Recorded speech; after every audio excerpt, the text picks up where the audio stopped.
عارفين ربنا موجود من امتى؟ الله موجود من الأزل وملوش بداية. الله أصلا ما عندوش وقت ولا زمن، وربنا هو اللي خلق لنا احنا الوقت علشان نعرف امتى نصحى وامتى نشتغل وامتى ننام. والله ما حدش خلقه ولا هو خلق نفسه.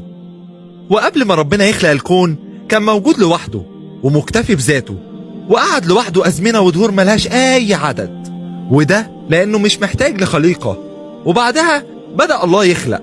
وربنا ما خلقناش عشان هو محتاج للبشر عشان يعبدوه، لأن قبل ما البشر يتخلقوا كان في ملائكة بتعبده، وما كانش محتاج للملائكة عشان تعبده، لأن الله ممجد بذاته وبصفاته، ومجد الله جاي منه هو، ومش محتاج لخليقة يستمد منها المجد ده، لكن صفاته هو اللي بتمجده، زي إنه فوق الزمان والمكان، وإنه يقدر على كل حاجة.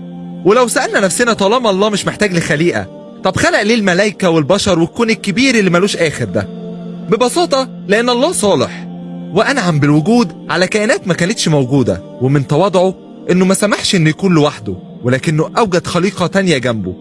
وبتقول أول آية في سفر التكوين: في البدء خلق الله السماوات والأرض. وكلمة السماوات معناها إن الله خلق السماوات بكل الكائنات الموجودة فيها زي الملائكة، وربنا أخفى عننا السماوات وبدأ يتكلم عن الأرض. وربنا ما خلقش الأرض في 6 أيام، لكن المدة مش معروفة بالظبط، ممكن توصل لملايين السنين وممكن تكون لحظات، الفترة مش معروفة. والدليل على كده إن ربنا خلق الشمس والقمر في اليوم الرابع أصلا، يبقى ال4 أيام الأولانيين مش 4 أيام شمسية. كمان الفترة اللي حصل فيها سقوط الشيطان مش 4 أيام، لأن الشيطان ما سقطش في يوم وليلة. وكمان بيقول الكتاب المقدس إن الله استراح في اليوم السابع، وما قالش اليوم السابع ده انتهى امتى زي ما قال في باقي الأيام، وممكن يكون مستمر لحد يومنا ده.